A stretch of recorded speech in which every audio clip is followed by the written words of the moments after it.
Understanding the phrase, let that sink in. Hello, language enthusiasts. Today, we're diving into a fascinating English phrase that often pops up in conversations. Let that sink in. This phrase can add depth and emphasis to your dialogues, and understanding it can really elevate your English communication skills.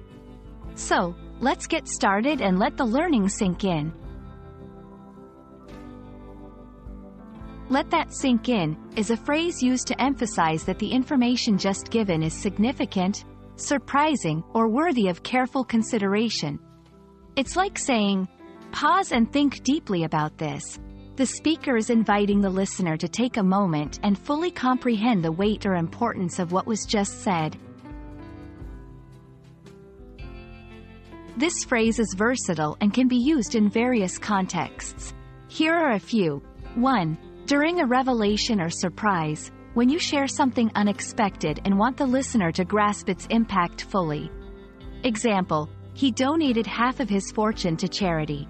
Let that sink in. 2. In arguments or debates, to emphasize a strong point or a fact that might change the course of the discussion. Example, this policy will affect millions of people. Let that sink in before you decide.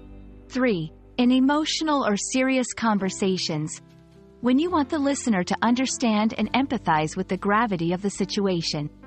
Example, she's been battling this alone for years. Let that sink in. It's important to use this phrase judiciously, as overuse can lessen its impact. Let's see how "let that sink in" works in different sentences. The company's valuation has doubled in a year. Let that sink in. He completed the marathon in under 2 hours. Let that sink in. They managed to clean the entire beach in a day. Let that sink in. Notice how the phrase adds a moment of reflection, urging the listener to appreciate the significance of the statement.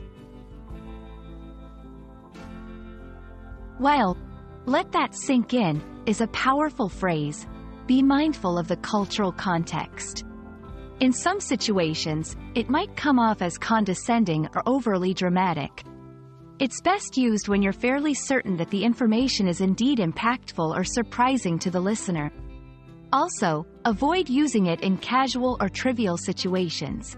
The phrase carries weight and is best reserved for matters of significance. In conclusion, "let that sink in" is a meaningful phrase that, when used appropriately, can add depth and emphasis to your conversations. It's a tool to invite reflection and ensure that your message isn't just heard, but truly understood. We hope this exploration has been insightful, and as always, happy learning.